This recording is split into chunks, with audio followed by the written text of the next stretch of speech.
Share their pearl. If you'd like to, you can go to the microphone over there if you're able to get there. Woo! Let's hear it. What are the recommendations that we should all be learning about? You should take the advice you would give to a friend and apply it to yourself. Schedule downtime. And then we had two really good suggestions. There's a book called Loving Someone with Dementia. Do you remember the name of the author? Pauline Boss is the author, and it's supposed to be an incredible book that helps you not just understand how to love and care for someone with dementia, but also love and care for yourself as a caregiver. And then the second thing was a class with the Alzheimer's Association called the Savvy Caregiver that has been very, very helpful. So those are our pearls. Thanks. If you'd like to line up, this is a great place. Thank you, Alex. Yay! Yeah! All right, Con. Hi everyone, my name is Sean, and I was with this amazing group of women right here talking about supporting caregiver well-being. And they're all former caregivers, so with the benefit of hindsight being 2020, we talked about what they would have told them past selves about their own well-being and how to support that in the best way. And it may be easier said than done, but we're gonna insist that you take care of yourself first. Otherwise, you can't take care of anyone else. And to appreciate all of your accomplishments, because you are doing a lot. Yay! All right.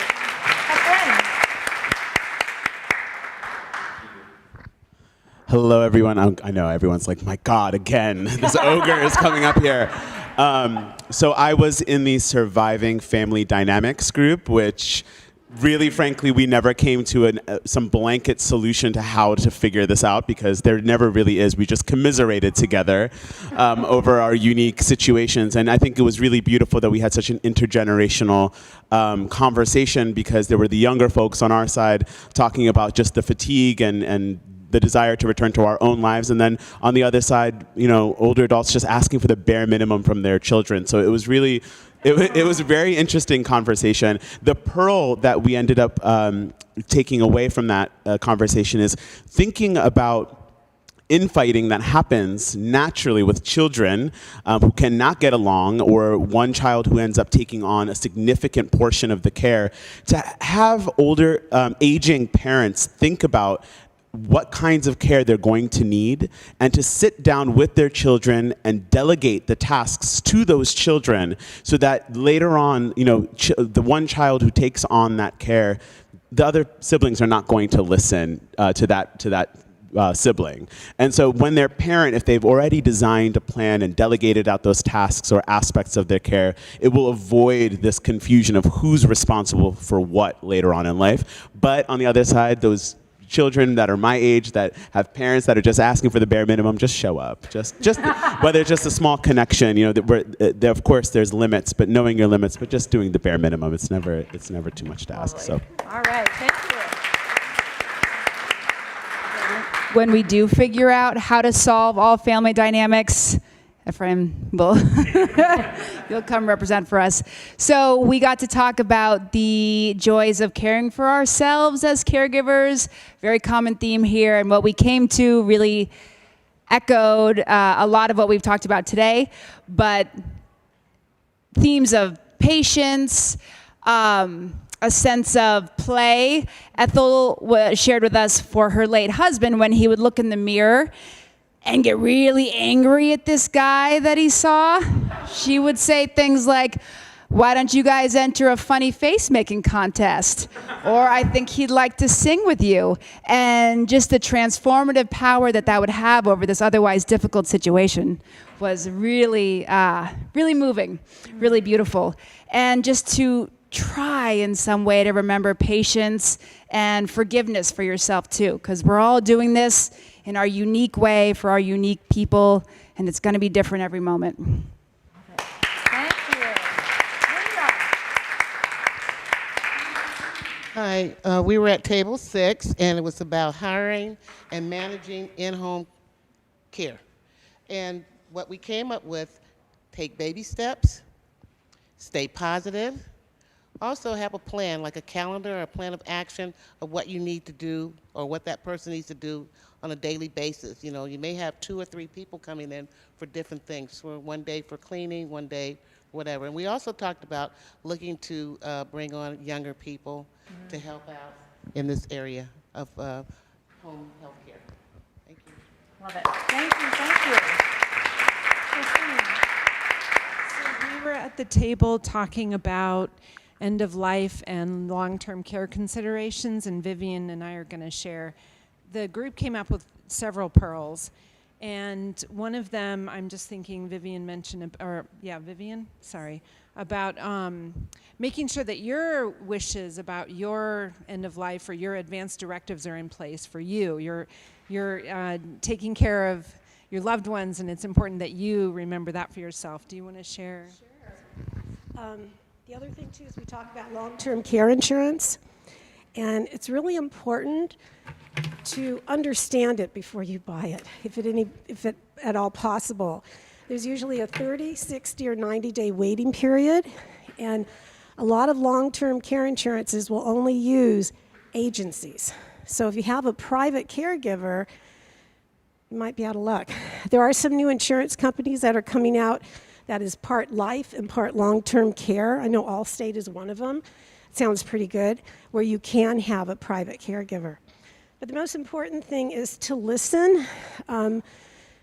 If you're thinking about changing your will or working with your living trust, don't feel like you have to have somebody in your family be that durable power of attorney.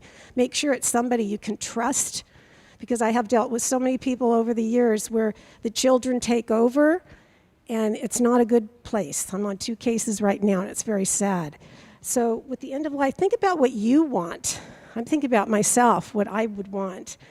And also, when you listen to someone, listen to them 80% of the time, okay? Especially when they're older, they might have some dementia.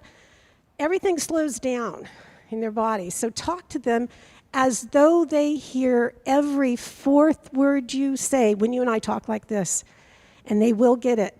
It might take 10 minutes for them to squeeze your hand or to say something, but it's so important to have this planned ahead of time. That's the most important thing, because you don't want to feel guilty moving someone into a home care of some sorts or a facility, and you want to be careful there too. Okay, yes. I just want to validate that a lot of times with long-term care decisions, there's no, like, thank you, Rowan, for saying there's often not like one way. There can be ambivalence. In fact, it's more likely that there will be ambivalence than one direction, and that's okay, just validating that. We're going to go quickly, just we have to wrap up in a few minutes, if that's okay. We have a few more people, and then we want Jen Chan to come up and give us our final exercise. Go ahead, please, ma'am. We were in the group where we discussed supporting the caregivers, and then we talked about there are days when it's very sad, upsetting, or even the caregiver is kind of not in the having human feelings, etc. And then we said the thing we have to tell ourselves is let it go, right? So we put it on our list as finding joy sometimes is letting it go, and actually really letting it go, and then tomorrow's another day. Just remember. Okay. Our next presenter. Hola, buenas tardes. Mi nombre es María Castillo. Yo soy proveedora de mi mamá, y yo lo que estoy pidiendo es abogar por ellos, porque realmente necesitan ayuda en los hospitales, a veces en la calle. Entonces pienso que también es cuidar y abogar. Hay palabras que luego se les olvida, y ya que impulsar para que ellos tengan la mejor vida posible.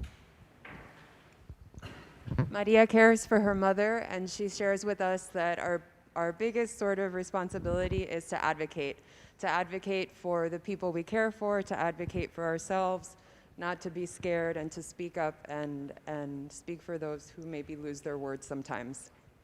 Yes, thank you.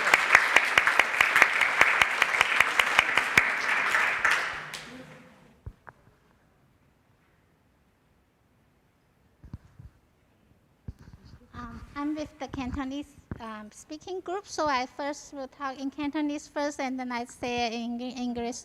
我哋嗰個 group 咧係講廣東話嘅，咁我哋有討論到咧就係個 caregiver 發覺即係受一啲訓練嘅 class，take 一啲 class 或者係 support group。安老自助處咧有好多呢啲即係教caregiver 點樣去照顧好家人嘅一啲好多個咁嘅課程。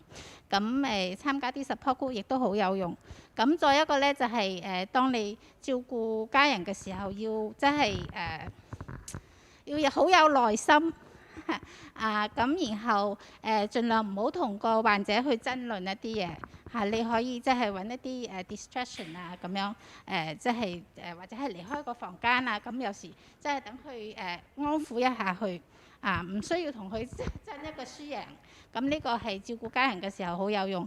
再一個咧就係你將即係你知道一啲 provider 嘅 cell phone number 咧係 keep it handy， 即係當你需要幫助嘅時候咧，你知道去邊度求助咁我哋知道我哋社區有好多呢啲咁嘅 resources 咧都可以幫到你嘅。So we talk about when you care for somebody, it's important to get some training. There's a lot of resources. We have classes. Those are free classes and training. Self-help for the elderly, Alzheimer's Association offer a lot of those resources. When you're taking care of your family members, it's important to be very patient and be compassionate. Sometimes you don't want to argue what's true or what is not true. You just it's more important to make the person feel safe and comfort and love. Sometimes when you cannot handle the situation, it's easier to just leave the room and when you come back, you come back. And also it's important to keep the information, those resources, the phone number handy. So when you really need help, you know where to call that help. We also discussed some situations about IHSS hours. It's important to let the social worker know that the person have dementia. When you only talk to the person that need care, and that person a lot of time they said they don't need care. They are really normal. They are really capable.